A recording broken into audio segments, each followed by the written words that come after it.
गाधी पुत्र श्री विश्वामित्र ऋषिवर की कृपा से स्थापित नए स्वर्ग के अधिपति श्री त्रिशंकु महाराज के सुपुत्र अयोध्या नगर के अधिपति श्री श्री श्री हरिश्चंद्र महाराज पधार रहे हैं।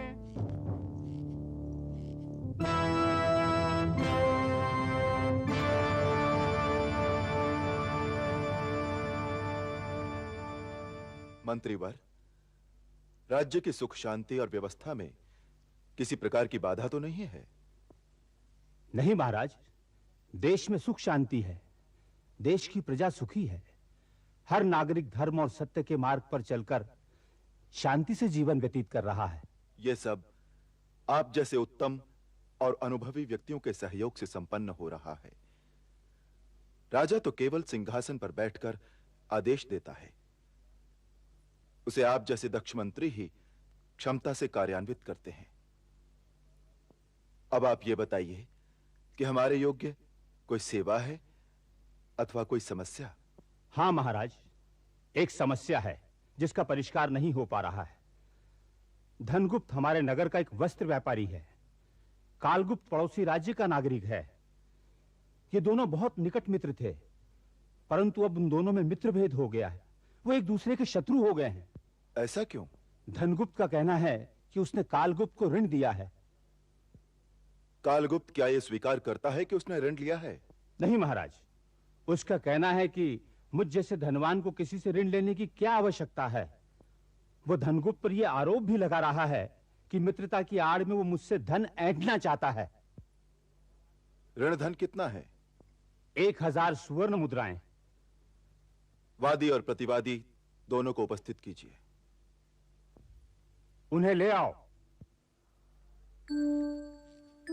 प्रणाम महाराज। मैं आपका नागरिक हूं, आपका आश्रित हूं। मेरे साथ न्याय कीजिए प्रभु। इस राज्य में सत्य और न्याय ही परम धर्म है। यहां किसी के साथ अन्याय नहीं होता। इसी विश्वास पर न्याय की भिक्षा मांगने आपके पास आया हूं। मुझे मेरा धन दिला दीजिए प्रभु। क्या कोई साक्षी है जो ये कहे कि तुमने इसे ऋण दिया है? मैंने धन देते हुए यही सोचा, ये एक मित्र का धर्म है, बुरे समय में दूसरे मित्र के काम आए। कालगुप्त, तुम कुछ कहना चाहते हो?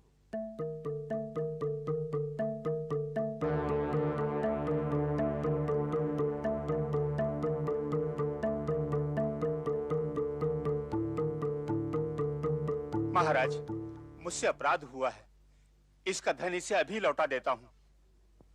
ये क्या कालगुप्त, इतने दिन कहते रहे कि मैंने ऋण नहीं लिया, ऋण लेने की मुझे क्या आवश्यकता है, और अब महाराज को देखते ही बात ही पलट दी। क्यों?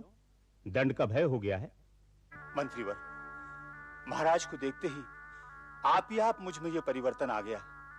उनके सम्मुख झूठ बोलने का साहस नहीं कर सका। सचमुच? हाँ, जिस प्रकार ब्रह्मा का दर्शन होने पर हम वेदगान करने लगते हैं, सरस्वती के दर्शन मात्र से सभी विद्याओं की प्राप्ति हो जाती है, उसी प्रकार श्री हरिश्चंद्र महाराज के दर्शन मात्र से मेरे मुंह से सच बात निकल गई। महाराज, मेरे कारण आपका बहुमूल्य समय व्यर्थ हुआ, क्षमा प्रार्थी हूं। आप जो दंड दें मेरे लिए स्वीकार है। हम तुम्हें दंड नहीं देते, तुम्हारी पहली भूल मानकर तुम्हें क्षमा करते हैं। इसका धन इसे लौटा दो। जो आज्ञा। प्रणाम। मेरी एक विनती सुन लीजिए गुरुवर। आपके मुखमंडल पर फिर से एक तनाव की छाया है। लगता है स्वर्गलोक से आप फिर से कोई चुनौती स्वीकार करके आए हैं। यदि ऐसा ही है तो तुम्हें इस विषय में क्या कहना है प्रिय शिष्य? मेरी केवल यही विनती है गुरुवर कि आप अपने तपोबल की आहुति न दे। आपकी शक्तियां धीरे धीरे फिर से लौट रही हैं। लगता है देवेंद्र ने फिर कोई पाश फेंका है। अपनी रक्षा कीजिए गुरुवर। यह देवेंद्र का पाश नहीं है वत्स, देवेंद्र का पाश नहीं है। उनके हाथ तो मुझे छूने से कई बार जल चुके हैं। वे कुड़ तो सकते हैं पर मुझे छूने का साहस नहीं कर सकते। ये मेरे और ब्रह्म ऋषि वशिष्ठ के बीच की बात है। वे ये कहते हैं कि अयोध्यापति हरिश्चंद्र झूठ बोल ही नहीं सकते, और मुझे उन्हें यह दिखलाना है कि हरिश्चंद्र जैसा सत्यवादी भी विवश किया जा सकता है असत्य बोलने के लिए। असत्य हर स्थिति में अभद्र नहीं होता शिष्य। व्यक्ति अपने प्राणों को बचाने के लिए असत्य की शरण में जा सकता है, जाता भी है, उसे जाना चाहिए भी। संसार में किसी और जीव के पास यही चयन तो नहीं है। मृग अपने जीवन की रक्षा के लिए अपने मृग होने के सत्य से नहीं भाग सकता। वो उस सत्य को लेकर भागता है और सिंह उसकी हत्या कर देता है। यह हत्या करना सिंह का सत्य है। मनुष्य सिंह का आखेट करता है, क्योंकि वो सिंह न केवल मनुष्य की हत्या कर सकता है, बल्कि वो उन सारे पशुओं की हत्या करता है जो मनुष्य के लिए आवश्यक हैं। परंतु न तो मृग अपने सत्य को एक क्षण के लिए भी त्याग सकता है और न ही सिंह। परंतु मनुष्य के पास विकल्प है। वो अपने प्राणों की रक्षा के लिए अपने किसी भी सत्य को त्याग सकता है, और मैं नहीं चाहता कि मानव जाति से विकल्प की ये शक्ति छीन ली जाए। उसके पास इस कवच का रहना आवश्यक है। इसीलिए यह देखना आवश्यक है कि क्या वास्तव में केवल शुद्ध सत्य के आधार पर मनुष्य के लिए जीना संभव है। रहा प्रश्न मेरे तपोबल का, तो हे नक्षत्रक, बुद्धि और शक्ति यदि दोनों ही ठहरी रहें तो वे ठहरे हुए जल की भांति दूषित हो जाती हैं। इसलिए उन दोनों का बहते रहना ही आवश्यक है। परंतु गुरुवर, आप क्षत्रिय हैं। आक्रमण से पहले शत्रु की शक्ति का अनुमान लगाना भी आवश्यक होता है। युद्ध नीति, हाँ, युद्ध नीति। अयोध्या नरेश हरिश्चंद्र की जय हो। महर्षि विश्वामित्र पधार रहे हैं।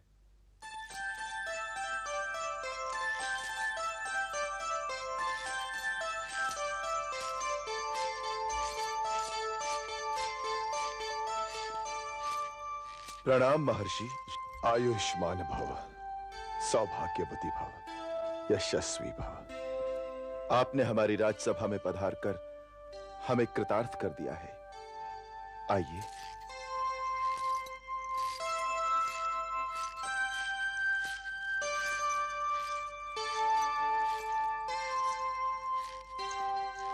आसन ग्रहण कीजिए ऋषिवर।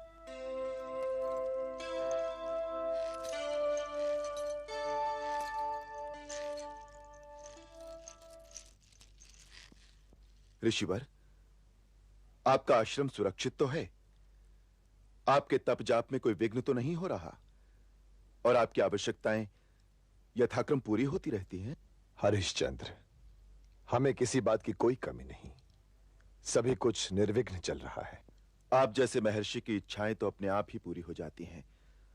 किसी प्रकार की कमी का तो कोई प्रश्न ही नहीं उठता। फिर भी हमारे योग्य कोई सेवा हो तो आज्ञा कीजिए। आपका यह दास अवश्य पूरी करेगा। हरिश्चंद्र, तुम्हारा यही विनय तुम्हारी कीर्ति को 10 दिशाओं में व्याप्त कर रहा है। वैसे तो हमें किसी चीज की कोई कमी नहीं, परंतु तुमसे कुछ मांगने की इच्छा हो रही है। आज्ञा दीजिए, तन मन धन से पालन करूंगा। हमें थोड़ा धन चाहिए। अवश्य ही। मैं भी कितना भाग्यशाली हूं कि आपने मुझसे कुछ मांगा। आप जैसे महानुभावों को देने से पुण्य की प्राप्ति होगी। कहिए, कितना धन चाहिए? सच कहा जाए तो कोई इतनी बड़ी धनराशि नहीं जो तुम नहीं दे पाओगे। ब्रह्म ऋषि बनने के लिए राज्य को त्यागने वाले आप जैसे को जितना भी दूं कम ही होगा। किंतु एक शंका है ऋषिवर, आप जैसे सर्वत्यागी को धन की ऐसी क्या आवश्यकता पड़ गई? एक यज्ञ का संकल्प किया है हरिश्चंद्र। तब तो आपने मुझसे धन मांगकर मेरी सहायता की है। पुण्य कार्य से मेरा भी उद्धार होगा। हां, अवश्य। तुम्हारा भी उद्धार होगा। आदेश दीजिए, कितना धन दूं? कोई हाथी पर चढ़कर अपनी पूरी शक्ति लगाकर एक रत्न ऊपर फेंके तो वो रत्न जितनी ऊंचाई तक जाए उतनी ऊंचाई तक की धनराशि हमें चाहिए हरिश्चंद्र। ऋषिवर, ये मांग भी कैसी मांग है? मांगना तो चाहिए। मंत्रीवर, आप चिंतित मत होइए। ऋषिवर की इच्छा पूरी करना हमारा धर्म है। महर्षि, यह मांगकर तो आप मुझ पर दया कर रहे हैं। आपको इतना धन चाहिए तो आपके एक संकेत पर कुबेर यह धनराशि आपके आश्रम में एक पल भर में रख देता। मैं तो इसे अपना सौभाग्य समझता हूं कि आपने अपनी सेवा का एक अवसर मुझे प्रदान किया। मंत्री, इसी क्षण यह धन कोष से निकालकर आश्रम में भेजने का प्रबंध कीजिए। नहीं हरिश्चंद्र, ऐसी कोई शीघ्रता नहीं। यज्ञ का समय अभी निश्चित नहीं हुआ है। जब निश्चित हो जाएगा तब हम यह धन स्वीकार कर लेंगे। तब तक ये धन आप ही के यहां सुरक्षित रहेगा। ऋषिवर, धन का कोई भरोसा नहीं है। आज है, कल नहीं है। अतः मेरा आपसे प्रस्ताव है कि आप ये धन अभी ले लीजिए और हमें अपने दायित्व से मुक्त कीजिए। महर्षि, मंत्री का कहना सच है। धन संपत्ति सचमुच अनर्थकारक होती है। वो मां बेटे, भाई भाई और मित्र मित्र के बीच में भेदभाव उत्पन्न करती है। हरिश्चंद्र, क्या हमारे और तुम्हारे बीच में भी ऐसा भेदभाव संभव है? ये तो संभव नहीं होगा, किंतु आपका धन हम आपको सौंप देंगे तो हम भी निश्चिंत रह सकते हैं। राज्य कार्यों में धन कब कितना आवश्यक होगा कह नहीं सकते। उदाहरण, युद्ध छिड़ जाए, अकाल पड़ जाए तो विपुल धन की आवश्यकता होती है। इसलिए आपके आश्रम में वो धनराशि अभी भेजने का प्रबंध करता हूं। हरिश्चंद्र, आप और आपके मंत्री हमारा धन भेजने के लिए इतने आतुर हैं कि लगता है आपके लिए वो बोझ बन गया है। यदि आप हमारी इतनी सहायता नहीं कर सकते तो नहीं चाहिए हमें आपका धन। हम किसी और राजा से मांग लेंगे। नहीं, ऐसा मत कहिए ऋषिवर। इक्ष्वाकु वंशज सत्यव्रत का पुत्र कहीं अपनी बात से मुकर सकता है?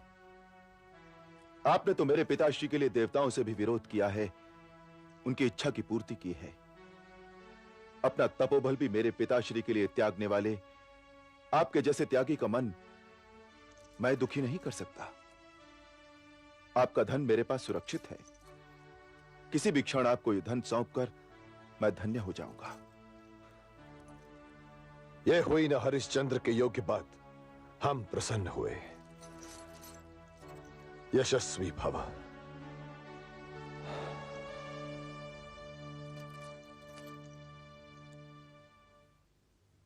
प्रभु, मुझे विश्वामित्र के इस हठ में गूढ़ अर्थ छिपा हुआ लगता है। मेरे मन में अमंगल की शंका हो रही है। हम पर आपका जो प्रेम है वही आपको ऐसा सोचने पर विवश कर रहा है। आप निश्चिंत रहिए।